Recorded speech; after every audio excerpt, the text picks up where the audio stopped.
Pessoal, então esse vídeo é um vídeo de revisão de conteúdo. Então eu vou fazer a revisão do volume 2, daí logo eu vou mudar aqui, tá? Para o volume 3, eu vou continuar gravando na mesma tela. Enquanto eu troco a apostila aqui online, vocês trocam aí também. Nós vamos usar a apostila do volume 2 e o volume 3. Então, Ciências, volume 2 é da página 30 a 36. E do volume 3 é da página 3 até a 22. E o caderno de atividades, né, que está marcado aí para vocês. Então, vamos começar lá no volume 2, página 30. A água no nosso dia a dia. Nós sabemos a importância da água, né, nas atividades do nosso dia a dia, que nós utilizamos para beber, para limpar a casa, para tomar banho, enfim.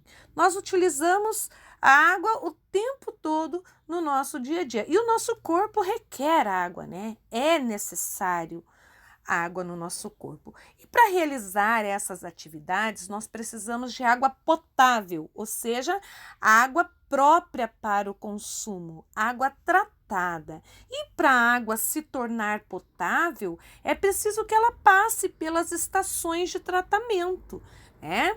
E no nosso estado, o estado do Paraná, nós contamos com a Sanepar, que é o sistema de saneamento básico do Paraná, o qual faz com que a água trate a água, né? E a água se torne potável para o nosso dia a dia. E para que os mananciais sejam abastecidos, o que são mananciais? São fontes de água usado para abastecer a população, como rios, lagos, aquíferos e represas. Lembram disso? E para que não falte água nesses locais, nós devemos preservar os rios, preservar as matas ciliares, que nós já estudamos sobre isso, né?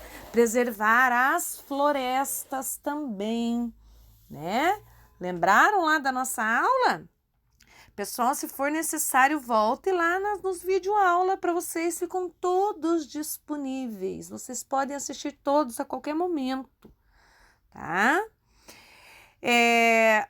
Existem locais, né, em que a água tratada não chega, então é feito, né, que não dá para abastecer todos os locais, né? Então são feitos esses reservatórios aqui, ó, onde é captada a água da chuva, tá? Então são construídos cisternas, tá? Para poder armazenar a água da chuva para a população poder utilizar. Aí nós vamos para outra página. Aí o uso da água. Então, ao carregar a bateria de um celular, assistir a TV, enfim, nós utilizamos luz elétrica. E para que a luz elétrica seja fornecida até nós, seja produzida, ela é gerada por usinas hidrelétricas. E essas usinas são movimentadas turbinas com volumes de água, tá? Então, quanto mais água passa por essas turbinas, maior é a quantidade de energia produzida. Tá legal? Aí nós temos o gráfico que vocês podem observar, né? Outra vez, né? Total de água consumida no Brasil com a irrigação, com a mineração, abastecimento urbano, abastecimento rural, indústria, as termoelétricas e os abastecimentos, enfim.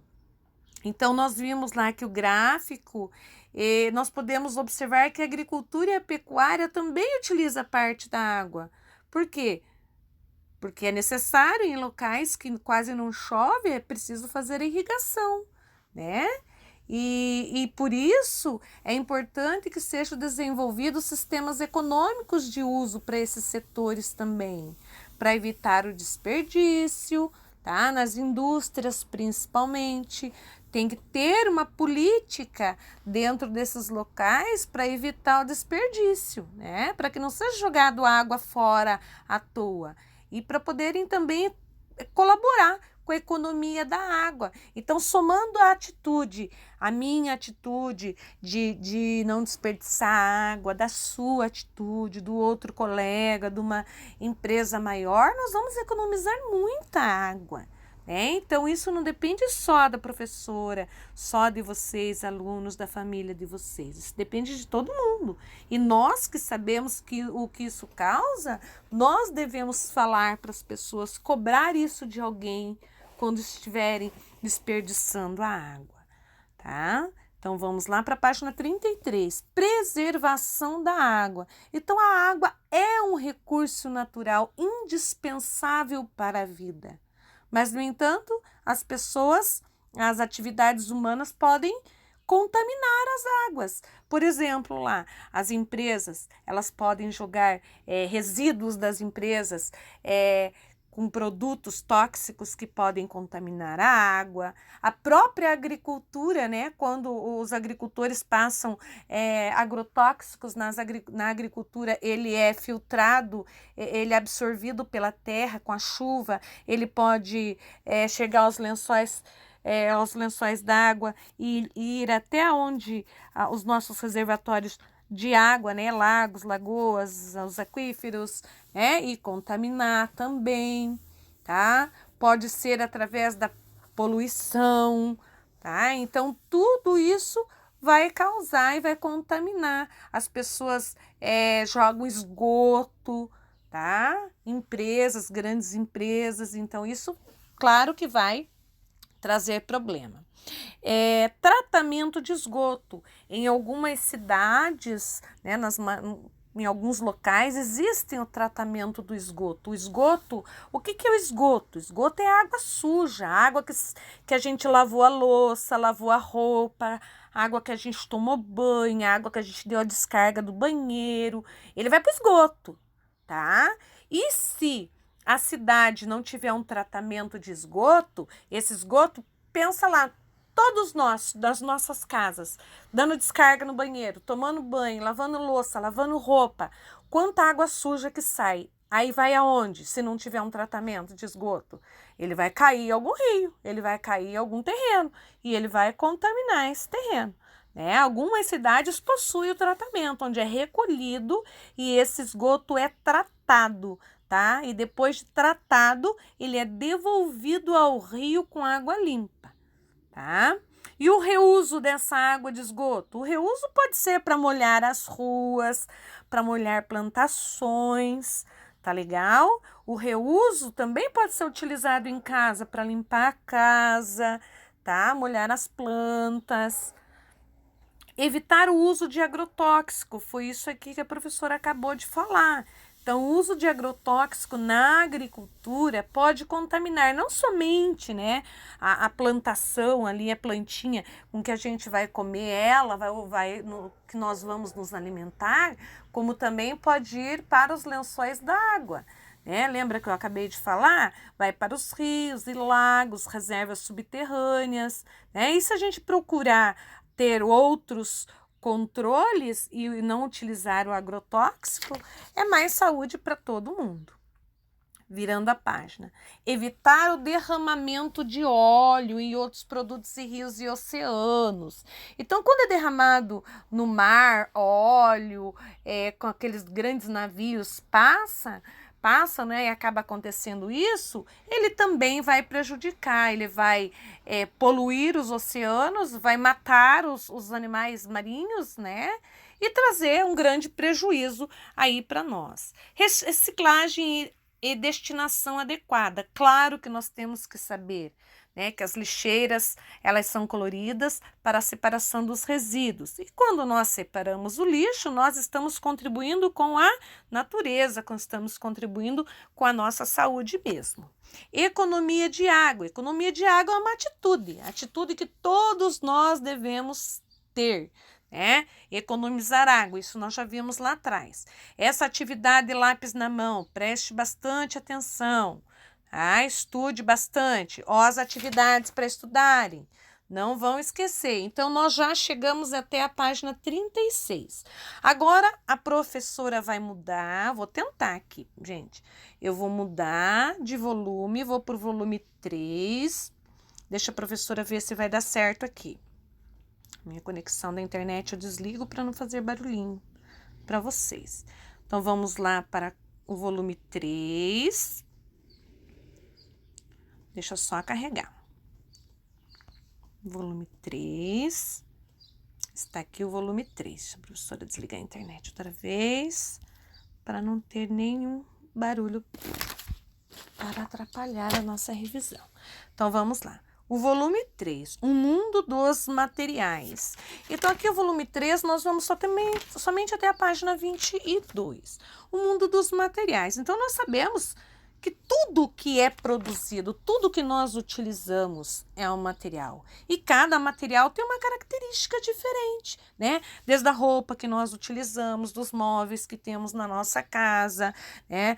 Enfim, de outros objetos, brinquedos, são materiais. E os materiais são produzidos conforme o uso, né? O que é bom para ele ou não. Então, nós vimos aí, o João de Barro, ele é uma ave muito comum no Brasil. O que ele fez? Ele é um pássaro de personagem de várias lendas de história. Então, o João de Barro, ele construiu a sua casa com material que ele achou que é melhor para ele, né? Aí ele tá aí no seu ninho, lembra que nós falamos, né? Ele fez o ninho com barro que dure bastante, que dura muitos anos, né? E os produtos também têm que ser assim. Agora lá, propriedades dos materiais. Eu gostaria muito que vocês voltassem depois, olhassem na plataforma, sabe aqueles vídeos que a professora mostrou para vocês lá sobre massa, sobre volume, sobre densidade, sobre solubilidade, que vocês reassistam eles. Eles são importantes, tá? Também faz parte da revisão. Então, propriedades dos materiais. Então, barro, algodão, a tampinha de garrafa, né? Todos eles são constituídos de matéria. E a matéria tem características. E essas características da matéria nós chamamos de propriedade. Algumas características valem para qualquer material. Por exemplo, todos os materiais, ele tem volume e tem massa. Ou seja, ele tem peso e tem tamanho. Tá? Massa e volume. Agora, o que é a massa? A massa de um objeto está relacionada à quantidade de matéria que tem dentro dele, tá? O peso. Nada mais do que o peso. Tá legal? Olhem esse arroz. Olhem o feijão. 5 quilos de arroz. 1 quilo de feijão. O pacote de arroz tem mais massa do que o pacote de feijão. Então, quando nós falamos em massa, nós falamos em peso. Tá? Agora, volume. O volume está relacionado ao espaço. O volume ele está relacionado à quantidade. Então, eu tenho 1 quilo de feijão e 1 quilo de algodão. Que eu vou ter mais? O volume de algodão é muito maior. Né? Eu vou ter que pegar um monte de algodão para dar 1 quilo. Enquanto um pacotinho de feijão, ele está ali pequenininho, eu consigo segurar numa mão. Então, o volume é a quantidade que eu tenho. Daí nós vimos lá, né?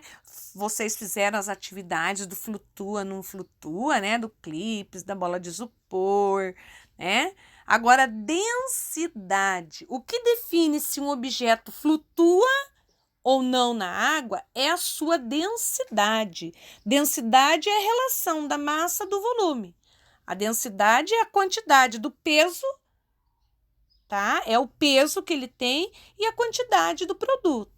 Tá legal? A densidade de um material depende da combinação entre a massa e o volume. Ou seja, quanto maior for a massa em determinado volume, maior será a densidade dele. Objetos cheios de ar, por exemplo, são menos densos do que a água, por isso eles tendem a flutuar.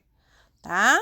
No entanto, não é somente a densidade do material ou que o objeto é feito que define se ele flutua ou vai afundar. Também é preciso considerar outros fatores também como o formato dele, né? Olha lá o que nós vimos, um papel alumínio.